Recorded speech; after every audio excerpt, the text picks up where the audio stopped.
Kalau Pak Hamso kan dia baru juara piala tadi juara piala Liga Korea ya.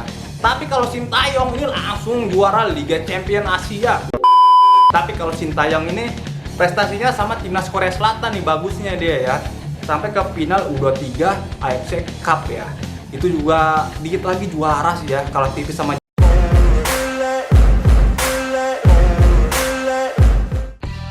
Hai ho Oscarian, welcome back di Bola Oscaria.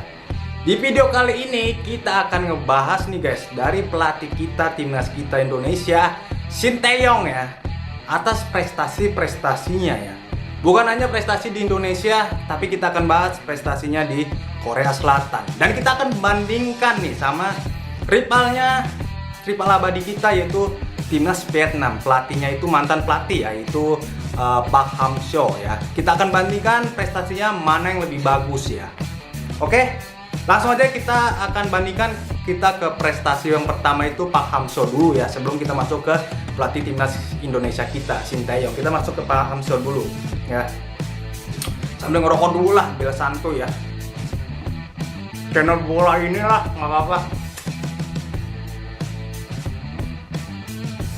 Oke, jadi yang pertama pelatih dari timnas Vietnam ya, mantan pelatih sih ya, Pak Hamso ya.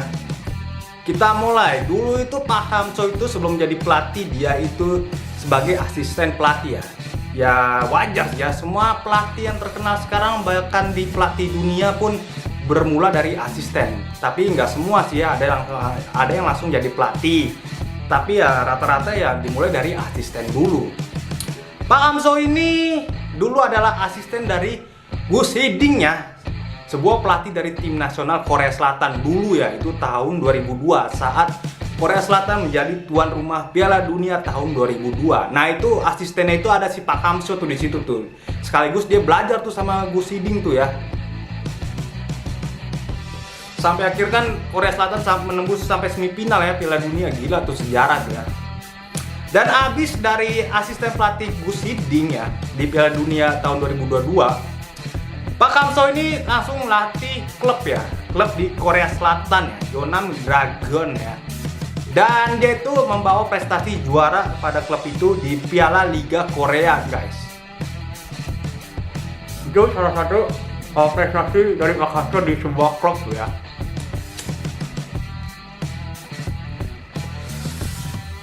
Abis itu dia abis ngelatih di klub di Korea, dia langsung ke ini, ke timnas Vietnam ya pada tahun 2017. Nah di sini nih prestasi Pak Hamso mulai terlihat setelah melatih timnas Vietnam ini ya.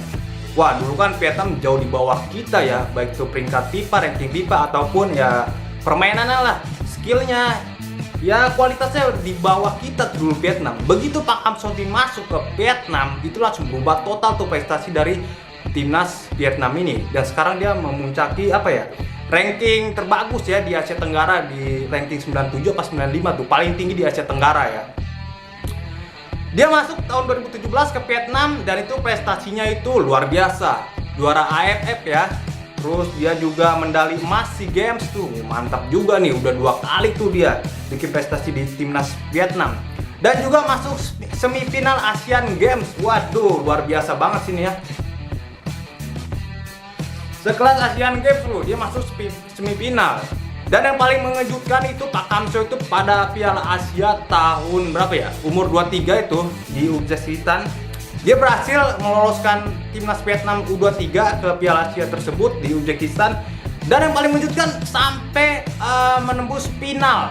Ini bukan di Uzbekistan, sorry ya. Di mana itu? Waduh, gue lupa lagi ya. Pokoknya dia lolosin timnas Vietnam U23 ke Piala Asia dan sampai menembus final dan ketemu Uzbekistan di final, di partai final. Dan kalah tuh, 2-1, kalah tipis. Tapi luar biasa banget ya, sampai final loh Piala Asia. Walaupun kelompok umur under 23 tapi luar biasa banget ya. Sampai final loh, dikit lagi juara dan kalahnya itu tipis 2-1 lawan Uzbekistan ya. Yang dimana Uzbekistan ini kan luar biasa juga sepak bolanya ya, perkembangannya sangat pesat banget, tim kuat juga di Asia. Dan juga Pak Hamso ini prestasinya salah satunya ya otomatis ya memperbaiki peringkat ranking FIFA di timnas Vietnam ya, langsung melonjak banget tuh sampai ke 90 besar ya di dunia ya, ranking FIFA-nya luar biasa. Selain itu juga prestasinya di kualifikasi Piala Dunia ini, Pak Hang-seo ini berhasil sampai ronde ketiga guys. Buset dah ya, mantep juga nih ya Vietnam nih di bawah asuhan pelatih Pak Hang-seo. Kalau kemarin kan kita lawan Brunei itu kan di kualifikasi ronde pertama ya, itu ronde paling awal banget. Tapi Pak Hang-seo ini sampai ronde ketiga, itu ronde terakhir tuh. Kalau misalnya menang di ronde ketiga tuh langsung lolos tuh Vietnam ke Piala Dunia. Ini luar biasa banget Pak Hang-seo ya, bisa ngebawa timnas Vietnam dan satu-satunya timnas di Asia Tenggara yang mampu lolos sampai ke ronde terakhir, itu ronde 3, yaitu Vietnam di bawah asuhan Pak Hang-seo ya. Tapi sekarang dia udah nggak lanjut lagi ya. Kenapa itu? Nggak lanjutin kontrak ya. Kontraknya habis tapi nggak dilanjut. Padahal dia masih cinta sih menurut gue ya sama Vietnam ya. Terakhir dia ngelawan Kamboja lagi di SEA Games Kamboja ya. Dia hadir tuh nontonin timnas Vietnam tuh. Walaupun kalah sama Indonesia dia langsung ngamuk tuh ya.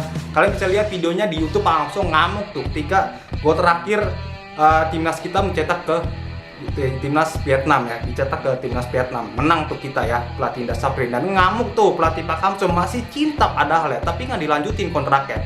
Dan juga terakhir lawan Korea Selatan ya, di pertandingan persahabatan FIFA Matchday, hadir juga tuh Pak Hang-seo di Korea, di Stadion Korea ya, terekam sama kamera ya. Walaupun tuh timnas Vietnam dibantai 4-0 ya sama Korea Selatan ya, begitu anjlok banget, turun drastis kalau nggak ada Pak Hang-seo ngelatih di Vietnam ya. Ya sangat disayangkan banget, bukan sangat disayangkan ya, justru bagi kita Indonesia sangat luar biasa. Pak Hang-seo udah nggak ngelatih lagi Vietnam, jadi kualitasnya menurun, kita bisa naik mengalahkan Vietnam ya. Berikutnya pelatih kita Shin Tae-yong, prestasinya ya, ini luar biasa juga di pelatih Shin Tae-yong ya, terutama di Korea Selatan. Walaupun di timnas kita Indonesia masih belum memberikan prestasi ya, tapi prosesnya kan udah mulai kelihatan ya, karena proses itu nomor satu sih ya. Jadi kita perbaiki dulu nih pondasinya, akarnya nih dari sepak bola Indonesia kita. Prestasi ntar bakal nyusul tuh otomatis tuh ya. Jadi yang penting tuh prosesnya dulu ya, dan sekarang udah mulai kelihatan prosesnya sih. Walaupun belum ada prestasi, prosesnya udah mulai kelihatan ya. Oke, langsung aja. Prestasi yang pertama perjalanan dari pelatih Shin Tae-yong. Awal mula dia asisten juga nih sama kayak Pak Hang-seo ya, asisten pelatih dari Jeonnam ya, salah satu klub di Liga Korea ya pada tahun 2008. Abis jadi asisten pelatih mungkin dia sama kayak Pak Hang-seo gitu kan, belajar sama Gus Hiding. Shin Tae-yong ini langsung jadi pelatih utama ya, pelatih kepala di Jeonnam ya. Jadi dari asisten pelatih langsung naik ke pelatih kepala ya, pelatih utama di Jeonnam ya, pelatih tetap. Dan langsung memberikan juara Liga Champion ya. Wow ya, Liga Champion Asia langsung diberikan tuh ya. Kalau Pak Hang-seo kan dia baru juara piala juara piala Liga Korea ya. Tapi kalau Shin Tae-yong ini langsung juara Liga Champion Asia. Buset dah, luar biasa banget ya Shin Tae-yong ya. Pada tahun 2010 tuh. Dan juga dia menjuarai Piala FA Korea ya pada tahun 2011. Wah, lengkap itu, juara Liga Champion, juara Piala Liga Korea. Mantep juga nih langsung nih Shin Tae-yong nih. Langsung berikutnya dia naik ke timnas U23 setelah memberikan prestasi di klub Korea ya. Langsung ke juara Liga Champion Asia, dia langsung dilirik tuh mungkin dari sama federasi di Korea ya. Langsung dia melatih ke timnas U23 Korea Selatan ya. Ini baru U23 ya, under 23-nya, belum ke senior. Masuk dulu tidak ke under 23 dan langsung memperolehkan prestasi guys ya. Walaupun bukan prestasi ya, tapi sebuah proses yang mengejutkan ya. Sebuah proses yang positif lah. Langsung dia ini runner up Piala AFC Cup under 23 2016, langsung runner up tuh. Dikit lagi tuh juara padahal tuh ya timnas U23 Korea Selatan ya. Karena di final itu ketemu Jepang ya, rival abadinya. Dan itu pun awalnya itu Shin Tae-yong di babak pertama itu udah menang 2-0 dari Jepang sebelum akhirnya di comeback ya 3-2 sama Jepang ya. Dikit lagi juara itu ya, buset dah. Juara Piala Asia 23 loh. Luar biasa banget loh. Kok tadi kan Pak Hang-seo dia kan sampai final ke Piala Asia U23 sama Vietnam ya. Tapi kalau Shin Tae-yong ini prestasinya sama timnas Korea Selatan nih, bagusnya dia ya. Sampai ke final U23 AFC Cup ya. itu juga dikit lagi juara sih ya, kalah tipis sama Jepang 3-2. Dan tadi gue bilang di awal udah menang tuh 2-0 babak pertama, dikit lagi juara, tapi comeback tuh Jepang, bagus juga tuh Jepang ya. Setelah melatih timnas 23 dan berhasil jadi runner up gitu kan di Piala Asia 23, dia naik tuh, langsung naik ke timnas senior ya, langsung di tanggung jawabnya lebih berat tuh, lebih apa ya, lebih oke lah ya, lebih global di Korea, langsung ke timnas senior ya. Dan setelah menjadi pelatih kepala di timnas senior Korea Selatan, dia tuh langsung ngejuarai piala apa nih, IAAFF ya. Jadi kayak IAAFF ini adalah AFF-nya dari Asia Timur. Kalau kita kan AFF dari Asia Tenggara ya, di kawasan Asia Tenggara. Kalau IAFF ini itu AFF-nya di wilayah Asia Timur, kayak ada Jepang, Cina. Jadi kawasan negara-negara Asia Timur. Ini langsung juara guys, dan di final juga mengalahkan Jepang. Bahkan dibantai Jepang 4-1. Buset dah, luar biasa banget nih ya. Begitu naik ke level senior, dia langsung juarain AFF wilayah negara Asia Timur guys. Mengalahkan Jepang di final, membantainya 4-1. Padahal sekarang Jepang lagi bagus-bagusnya juga sih ya. Setelah mengalahkan Jepang 4-1 gitu kan di partai final dan jadi juara AFF wilayah Asia Timur, langsung dia ini langsung ditanggung jawabin ke timnas senior Piala Dunia 2018 di Rusia guys ya, Sintayong ini. Dan berhasil mengalahkan Jerman, itu sejarah banget ya. Dan setelah itu dari Piala Dunia 2018, nggak tahu kenapa langsung diberhentiin kontrak kali ya Sintayong ya, digantikan sama pelatih Eropa tuh ya, timnas Korea Selatannya ya. Dan ketika Sintayong ini belum ada klub ataupun timnas gitu kan yang dilatih sama dia, langsung PSSI kita itu bergerak cepat untuk mencoba tuh berkomunikasi untuk mengontrak Sintayong ini ya. Karena PSSI kita ini mungkin terinspirasi dari timnas Vietnam ya, di bawah asuhannya Pak Hang-seo ya. Itu banyak membawa prestasi buat Vietnam. Mungkin jadi inspirasi tuh PSSI zaman dulu tuh, bukan zaman dulu ya, kemarin ya, Pak Iwan Bule ya, pas ketua umumnya Pak Iwan Bule, mungkin langsung inspirasi, langsung mengontrak Sintayong. Dan awalnya juga Sintayong ini direncanain buat timnas dulu tuh under 20 di Piala Dunia ya, under 23 ya, U20 di Piala Dunia U20 ya. Tapi sayangnya itu batal ya, gara-gara ada konflik politik gitulah ya, nggak penting lah, nggak jelas.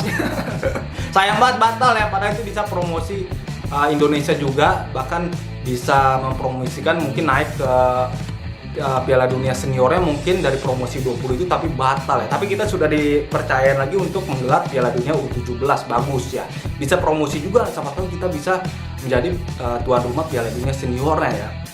Sebenarnya Sintayong ini dulu dikontrak tujuannya itu untuk memfokuskan timnas kita under 20 di Piala Dunia U20, tapi batal akhirnya ya udah. Jadi Sintayong ini dipercaya untuk senior under 23 ya sekarang ya, untuk ya bisa lebih baik lah levelnya, baik itu di level Asia Tenggara maupun di level Asia, dan bahkan mungkin ya kita doakan saja bisa bersaing di level dunia ya. Semoga lolos ya Piala Dunia ya.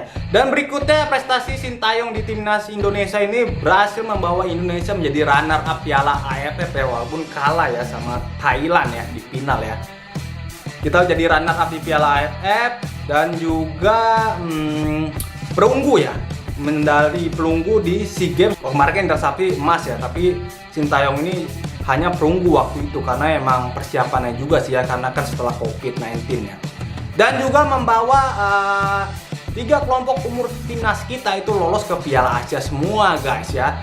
Baik itu di umur di under 19, under 23 dan pun senior, pastinya itu lolos 3-3-nya. Itu sejarah juga ya buat Indonesia ya. 3 kelompok umur langsung lolos di Piala Asia semua guys ya. Dan juga yang terakhir itu pastinya prestasi Sintayong itu berhasil menaikkan peringkat FIFA kita guys. Ranking FIFA kita langsung melonjak abis tuh ya, dari peringkat 175 ke 145 ya. Wow, itu naik 30 peringkat, luar biasa banget ya Sintayong ya.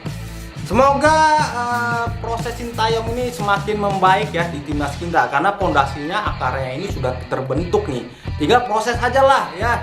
nggak usah kita berandai-andai prestasi dulu, yang penting prosesnya dulu. Dan prosesnya ini juga udah kebentuk sih ya, udah kelihatan gitu, bagus gitu timnas kita ya, berbeda sama timnas kita zaman dulu yang mainnya itu monoton banget ya. Bahkan di menit setelah babak kedua mulai berjalan gitu, di menit 75 itu stamina udah menurun. Tapi yang sekarang ini 90 menit full itu masih oke staminanya. Jadi udah lumayan berhasil tuh ya proses dari Sintayong untuk membangun akar fondasinya.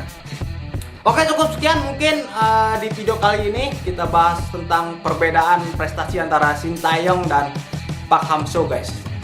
Oke sekalian, sampai jumpa di video berikutnya.